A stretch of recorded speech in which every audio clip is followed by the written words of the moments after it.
आधुनिक भारत का इतिहास, अध्याय 12, भाग 2 से आगे। असहयोग आंदोलन में खिलाफत आंदोलन की एक महत्वपूर्ण भूमिका रही।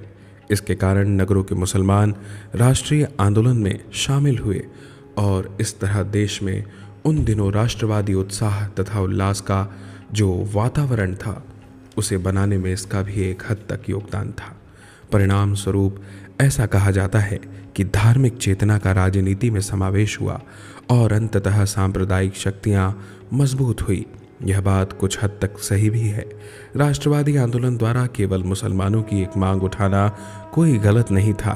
समाज के विभिन्न अंग अपनी विशिष्ट मांगों और अनुभवों के द्वारा स्वतंत्रता की आवश्यकता को समझें, ऐसा अपरिहार्य था। फिर भी मुसलमानों की धार्मिक राजनीतिक चेतना को ऊपर उठाकर धर्मनिरपेक्ष राजनीतिक चेतना के स्तर तक ले जाने में राष्ट्रवादी नेतृत्व कुछ सीमा तक असफल रहा। इसके साथ ही यह भी ध्यान रहे कि खलीफा के प्रति मुसलमानों की चिंता से भी बड़े पैमाने पर उनकी भावनाओं का प्रतिनिधित्व खिलाफत आंदोलन ने किया। वास्तव में यह मुसलमानों में साम्राज्यवाद विरोधी भावनाओं के प्रसार का ही एक पक्ष था। खिलाफत आंदोलन में इन भावनाओं को ही ठोस अभिव्यक्ति मिली। आखिरकार जब कमाल पाशा ने 1924 में खिलाफत को समाप्त कर दिया तो भारत में कोई प्रतिरोध नहीं हुआ।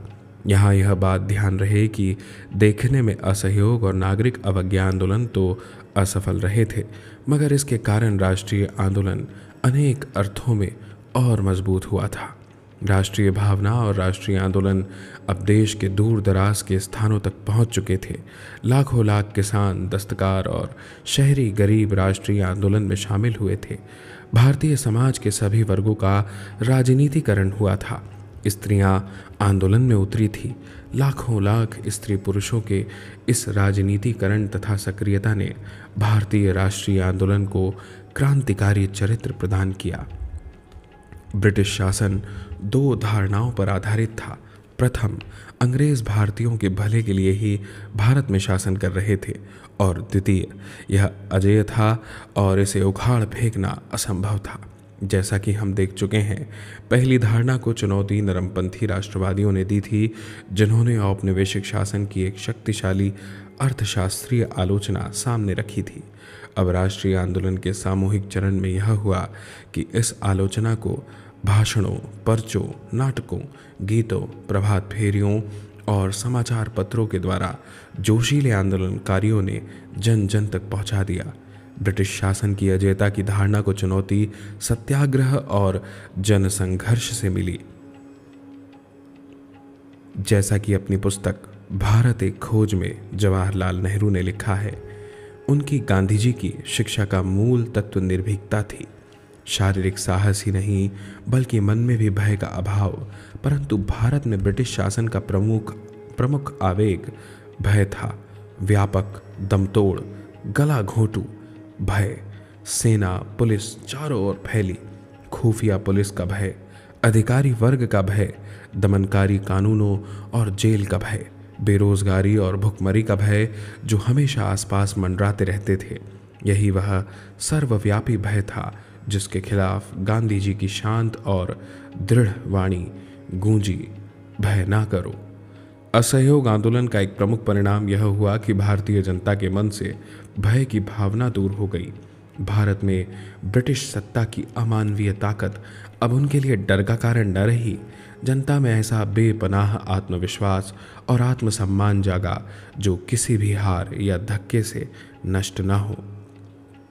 इसे गांधी जी ने इस घोषणा द्वारा व्यक्त किया कि 1920 में जो संघर्ष आरंभ हुआ वह एक समझौता विहीन संघर्ष है, चाहे वह 1 माह चले या 1 साल या कई माह या कई साल। स्वराज्यवादी 1922 से 28 के दौरान भारतीय राजनीति में बड़ी बड़ी घटनाएं घटी।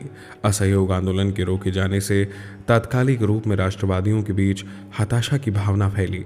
इसके अलावा जिन नेताओं को यह फैसला करना था कि आंदोलन को निष्क्रिय बनने से कैसे बचाया जाए, उनके बीच गहरे मतभेद उभर आए।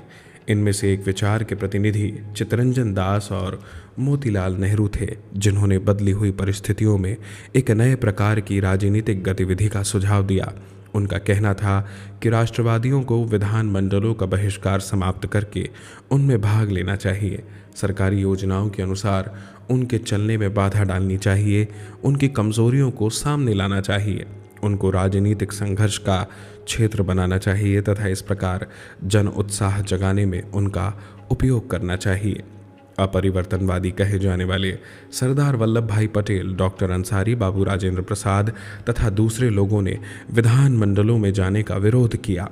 उन्होंने चेतावनी दी कि संसदीय राजनीति में भाग लेने से जनता के बीच काम की उपेक्षा होगी, राष्ट्रवादी उत्साह कमज़ोर पड़ेगा और नेताओं के बीच प्रतिद्वंदिता पैदा होगी। इसलिए ये लोग चरखा चलाने, चरित्र निर्माण, हिंदू मुस्लिम एकता, छुआछूत का खात्मा तथा गाँव में और गरीबों के बीच निचले स्तरों पर कार्य जैसे रचनात्मक कार्यों पर जोर देते रहे। उनका कहना था कि इससे देश धीरे धीरे जन संघर्ष के एक और दौर के लिए तैयार होगा। दिसंबर 1922 में चित्तरंजन दास और मोतीलाल नेहरू ने कांग्रेस खिलाफत स्वराज्य पार्टी की स्थापना की। इसके अध्यक्ष दास थे और मोतीलाल नेहरू इसके सचिवों में से एक थे।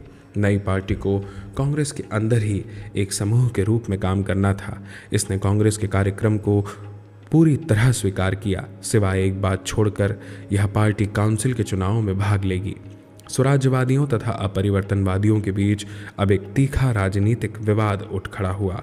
गांधी जी इस बीच स्वास्थ्य संबंधी आधार पर 5 फरवरी 1924 को रिहा कर दिए गए थे, मगर वे भी इनमें एकता कायम करने में असफल रहे। लेकिन दोनों ही पक्ष सूरत में 1907 में हुए विभाजन के कड़वे अनुभव को दोहराने से बचना चाहते थे। गांधी जी की सलाह पर दोनों समूहों ने कांग्रेस में ही रहकर अलग अलग ढंग से काम करने का फैसला किया। स्वराज्यवादियों को तैयारी के लिए बहुत कम समय मिला था, मगर नवंबर 1923 के चुनाव में उन्हें अच्छी खासी सफलता मिली। केंद्रीय धारा सभा की चुनाव से भरी जाने वाली 101 सीटों में से 42 उन्होंने जीत ली। दूसरे भारतीय समूहों के सहयोग से उन्होंने केंद्रीय धारा सभा में तथा अनेक प्रांतीय परिषदों में सरकार को बार बार हराया। स्वशासन, नागरिक स्वाधीनताओं और औद्योगिक विकास के प्रश्नों पर अपने प्रभावशाली भाषणों के द्वारा उन्होंने आंदोलन चलाया।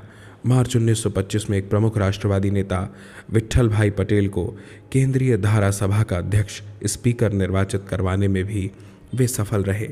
जिस समय राष्ट्रीय आंदोलन फिर से शक्ति जुटाने में लगा था, ऐसे समय में उन्होंने राजनीतिक शून्य को भरा। उन्होंने 1919 के सुधार के कानून के खोखलेपन को भी उजागर किया, लेकिन वे भारत की निरंकुश सरकार की नीतियां बदलवाने में असफल रहे और पहले मार्च 1926 और फिर जनवरी 1930 में उन्हें केंद्रीय धारा सभा का बहिष्कार करना पड़ा। इस बीच अपरिवर्तनवादी शांति के साथ रचनात्मक कार्यों में लगे रहे। इस कार्य के प्रतीक रूप में पूरे देश में सैकड़ों आश्रम स्थापित हुए, जिनमें युवा स्त्री पुरुष चरखा और खादी को प्रोत्साहित करते थे तथा निचली जातियों और आदिवासी जनता के बीच काम करते थे। ऐसे सैकड़ों राष्ट्रीय स्कूल और कॉलेज स्थापित हुए, जिनमें युवक युवतियों को उपनिवेश विरोधी विचारधारा में प्रशिक्षित किया जाता था। इसके अलावा रचनात्मक कार्य करने वालों ने नागरिक अवज्ञा आंदोलनों के संगठनकर्ताओं के रूप में उसकी रीढ़ की हड्डी का काम किया। स्वराज्यवादी और अपरिवर्तनवादी भले ही अपने अपने ढंग से काम करते रहे हों, मगर उनके बीच कोई बुनियादी मतभेद नहीं था। चूंकि दोनों के परस्पर अच्छे संबंध थे और दोनों ही एक दूसरे के साम्राज्यवाद विरोधी चरित्र को स्वीकार करते थे, इसीलिए बाद में जब एक नए राष्ट्रीय संघर्ष का समय आया तो दोनों आसानी से एकजुट हो गए। इसी बीच जून 1925 में चित्तरंजन दास के निधन से राष्ट्रीय आंदोलन और स्वराज्यवादियों को एक और गहरा धक्का लगा। असहयोग आंदोलन में जब उतार आया और जनता में कुंठा की भावना भर गई, ऐसी स्थिति में सांप्रदायिकता अपना घिनौना सिर उठाने लगी। सांप्रदायिक तत्वों ने स्थिति का फायदा उठाकर अपने विचारों का प्रचार किया और 1923 के बाद देश में एक के बाद एक कई सांप्रदायिक दंगे हुए। मुस्लिम लीग और हिंदू महासभा दिसंबर 1917 में फिर सक्रिय हो उठी। नतीजा यह हुआ कि हम सबसे पहले भारतीय है की भावना जो काफ़ी पहले से चली आ रही थी को गहरा धक्का लगा। साम्राज्यवादी पार्टी के नेता मोतीलाल नेहरू और दास कट्टर राष्ट्रवादी थे, मगर सांप्रदायिकता ने इस पार्टी को भी विभाजित कर दिया। प्रत्युत्तरवादी रिस्पॉन्सिविस्ट कहे जाने वाले लोगों वालों के एक वर्ग ने सरकार को अपना सहयोग करने का प्रस्ताव रखा ताकि तथाकथित हिंदू हितों की रक्षा की जा सके।